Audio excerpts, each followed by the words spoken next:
നമസ്കാരം. ടൈം മീഡിയയിലേക്ക് സ്വാഗതം. ഈ കഴിഞ്ഞ ദിവസം മുരിങ്ങയിലയെക്കുറിച്ച് അല്ലെങ്കിൽ മുരിങ്ങയെക്കുറിച്ച് നമ്മളൊരു വീഡിയോ ചെയ്തിരുന്നു. അതായത് ലോകത്തിലെ വിവിധ രാജ്യങ്ങളിൽ ഈ മുരിങ്ങ എന്ന് പറയുന്ന സംഗതിയെ നിരോധിച്ചിരിക്കുന്നു. അതൊരു വലിയ വാർത്തയായി ഇപ്പോൾ മാറിക്കൊണ്ടിരിക്കുകയാണ്. പക്ഷെ നമ്മളുടെ ആ വീഡിയോ ലക്ഷക്കണക്കിന് ആളുകളിലേക്കാണ് എത്തിയത്.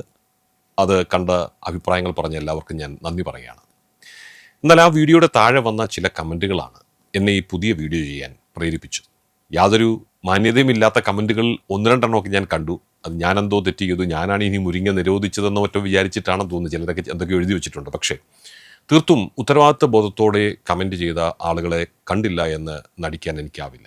അതാണ് ഇന്നത്തെ വീഡിയോയുടെ ആധാരം. പലരും ചോദിക്കുന്നത്, എന്തിനാണ് വിദേശ രാജ്യങ്ങൾ നമ്മളുടെ നാട്ടറിവുകളെ ഇങ്ങനെ പേടിക്കുന്നതെന്ന്? ഇനി ഇതൊരു ബിസിനസ് തന്ത്രം വല്ലമാണോ? അതോ ശാസ്ത്രത്തിന് നമ്മുടെ പാരമ്പര്യത്തെ മനസ്സിലാക്കാൻ വേണ്ടവണ്ണം കഴിയാതെ പോയതുകൊണ്ടുണ്ടാകുന്നതാണോ ഇതൊക്കെ? അപ്പോൾ ഇന്ന് നമ്മൾ സംസാരിക്കുന്നത് ആഗോള നിരോധനങ്ങളും നമ്മളുടെ പ്രാദേശിക അറിവുകളും തമ്മിലുള്ള വലിയ പോരാട്ടത്തെക്കുറിച്ചാണ്. വിഷയം മുരിങ്ങ തന്നെ. ഇത്തരം വിവാദങ്ങൾ പുതിയ സംഭവമല്ല.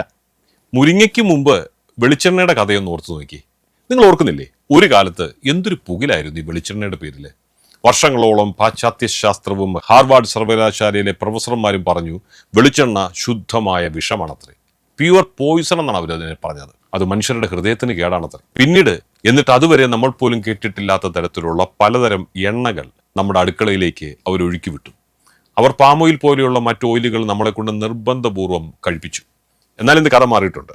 അതേ ആളുകൾ തന്നെ വെളിച്ചെണ്ണയെ ഒരു സൂപ്പർ ഫുഡായി ഇന്ന് വാഴ്ത്തുകയാണ്. നമ്മുടെ ഈ തലമുറ ഇത് രണ്ടും കാണാൻ വിധിക്കപ്പെട്ടവരായിപ്പോയി. ഇവിടെ എന്താണ് മാറിയതെന്നോ? വെളിച്ചെണ്ണയുടെ ഗുണമല്ല മാറിയത്, മറിച്ച് അത് നോക്കിക്കാണുന്ന ശാസ്ത്രത്തിന്റെ ലാഭ കണ്ണുകൾക്കാണ് മാറ്റം വന്നിരിക്കുന്നത്. മുരിങ്ങയുടെ കാര്യത്തിലും ഇതുതന്നെയായിരിക്കും സംഭവിക്കുന്നത്. നമ്മുടെ കമന്റ് ബോക്സിൽ പലരും സൂചിപ്പിച്ചതുപോലെ കുറഞ്ഞ ചെലവിൽ കിട്ടുന്ന ഔഷധങ്ങൾ പലപ്പോഴും വലിയ മരുന്ന് കമ്പനികൾക്ക് ഭീഷണിയാണ്. സത്യമല്ലേ? എന്തുകൊണ്ടാണ് ലബോറട്ടറി ടെസ്റ്റുകളിൽ മുരിങ്ങയ്ക്ക് ചിലപ്പോൾ ടോക്സിസിറ്റി അഥവാ വിഷാംശം കാണിക്കുന്നത്? അതിനുള്ള ഉത്തരം നമ്മുടെ പഴമക്കാർക്ക് പണ്ടേ അറിയാമായിരുന്നു. നമ്മുടെ ഒരു പ്രേക്ഷകൻ പറഞ്ഞതുപോലെ, കമന്റ് ബോക്സിൽ രേഖപ്പെടുത്തിയതുപോലെ, കർക്കിടകത്തിൽ മുരിങ്ങയ്ക്ക കഴിക്കരുത് എന്നൊരു ചിട്ട നമുക്കുണ്ട്. മഴക്കാലത്ത് മണ്ണിലെ വിഷാംശങ്ങൾ മുരിങ്ങ വലിച്ചെടുക്കുമെന്നും അത് അതിൻ്റെ ഇലകളിൽ എത്തുമെന്നും നമ്മുടെ നാട്ടറിവ് പറയുന്നു. അതുകൊണ്ട് ഈ മഴക്കാലത്ത് മുരിങ്ങയിലയോ മുരിങ്ങയ്ക്കോ ഉപയോഗിക്കാറില്ല. ആധുനിക ശാസ്ത്രം ഇതിനെ വിളിക്കുന്നത് ഫൈറ്റോ റെമഡിയേഷൻ എന്നാണ്. അതായത് മണ്ണിലെ ലെഡ്, കാഡ്മിയം പോലുള്ള ഖനലോഹങ്ങളെ വലിച്ചെടുക്കാൻ മുരിങ്ങയ്ക്കൊരു പ്രത്യേക കഴിവുണ്ട്. മഴക്കാലത്ത് ഈ പ്രക്രിയ വളരെ കൂടുതലായിരിക്കും. അതുമാത്രമല്ല, മഴക്കാലത്ത് ഇലകളിലുള്ള ടാനിനുകൾ നമ്മളുടെ ശരീരത്തിൽ ഇരുമ്പ് ആഗിരണം ചെയ്യുന്നതിനെ തടയുകയും ചെയ്യും. പക്ഷെ എന്നെ ഞെട്ടിച്ചതൊന്നുമല്ല, അന്നത്തെ കാലത്ത്, അതിപുരാതന കാലത്ത്, ശാസ്ത്രം ഇത്ര കണ്ട് വികസിച്ചിട്ടില്ലാത്ത ഒരു കാലത്ത് നമ്മുടെ പൂർവികർക്ക് ഇത്ര കൃത്യമായ ജീവശാസ്ത്രപരമായ അറിവ് എങ്ങനെ ലഭിച്ചു എന്നത് തീർത്തും അവിശ്വസനീയം തന്നെയാണ്. പാശ്ചാത്യ ലാബുകളിൽ ഏത് സാഹചര്യത്തിലാണ് ഇത്തരത്തിലുള്ള ടെസ്റ്റുകൾ ചെയ്യുന്നതെന്ന് നിങ്ങൾക്കറിയാമോ? അവർ ചെയ്യുന്നത്, അവർ ഇല ഉണക്കി പൊടിച്ച് വലിയ കോൺസെൻട്രേറ്റഡ് രൂപത്തിലാക്കിയാണ് പരീക്ഷിക്കുന്നത്. ഇത്ര ഉയർന്ന അളവിൽ ഇത് മൃഗങ്ങളിൽ പരീക്ഷിക്കുമ്പോൾ ആ മൃഗങ്ങളുടെ കരളും വൃക്കയും അഴിച്ചു പോകുന്നത് ഒരു തെറ്റുമില്ല. അതങ്ങനെ സംഭവിക്കും. എന്നാൽ നമ്മളത് ഫ്രഷായി പറിച്ച് ഉടനെ പാകം ചെയ്ത് കഴിക്കുന്നു. പാകം ചെയ്യുമ്പോൾ അതിലെ പല ദോഷവശങ്ങളും ഇല്ലാതാകുന്നു. പ്രകൃതിയും കാലാവസ്ഥയും പാചകരീതിയും മാറ്റി നിർത്തിക്കൊണ്ട് ഗുളികകളുടെ രൂപത്തിൽ മാത്രം ചെയ്യുന്ന ശാസ്ത്രീയ പരീക്ഷണങ്ങൾ പലപ്പോഴും അപൂർണമാണ്. അതിൻ്റെ റിസൾട്ടും വളരെ ഫേക്ക് ആയിരിക്കും. അപ്പോൾ 2026 യൂറോപ്പും അമേരിക്കയും എന്തിനാണ് ഈ മുരിങ്ങ നിരോധിച്ചത്? അതിന് കാരണം മുരിങ്ങയുടെ കുറ്റമല്ല, ആ ചെടിക്ക് യാതൊരു കുഴപ്പവുമില്ല, മറിച്ച് ലാഭക്കൊതി മൂലം കർഷകർ അടിച്ച നിരോധിത കീടനാശിനികളാണ് യൂറോപ്പിലെ നിരോധനത്തിന് ഒരു കാരണമായി കണ്ടെത്തിയിരിക്കുന്നത്.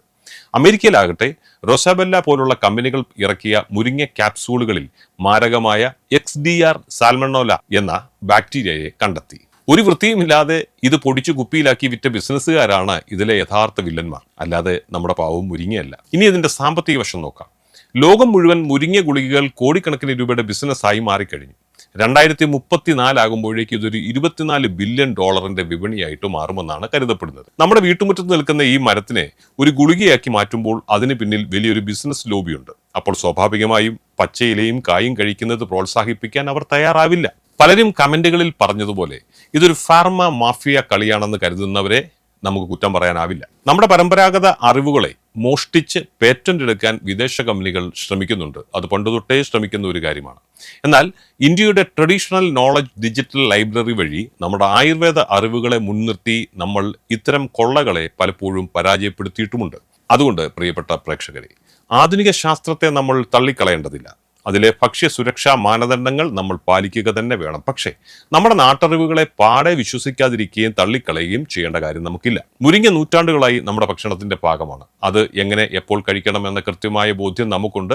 നമ്മുടെ പൂർവികർ നമുക്ക് പറഞ്ഞു തന്നിട്ടുമുണ്ട്. വിദേശത്തെ ഒരു ഏജൻസി ഒരു സർക്കുലർ ഇറക്കുമ്പോഴേക്കും നമ്മുടെ പാരമ്പര്യത്തെ നമ്മൾ സംശയിക്കേണ്ട കാര്യമൊന്നുമില്ല.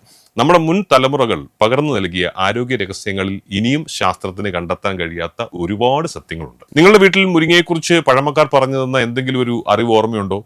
ഉണ്ടെങ്കിൽ നിർബന്ധമായും താഴെ ഒന്ന് കമന്റ് ചെയ്യണം. നമുക്ക് ഒരുമിച്ച് ഈ നാട്ടറിവുകളൊക്കെ ഒന്ന് പങ്കുവയ്ക്കാം. അപ്പോൾ ഈ വീഡിയോ ഇഷ്ടപ്പെട്ടാൽ ലൈക്ക് ചെയ്യാനും ചാനൽ സബ്സ്ക്രൈബ് ചെയ്യാനും മറക്കരുത്. മറ്റൊരു പ്രധാന വിഷയവുമായി വീണ്ടും നമുക്ക് എല്ലാവർക്കും കാണാം. നന്ദി, നമസ്കാരം.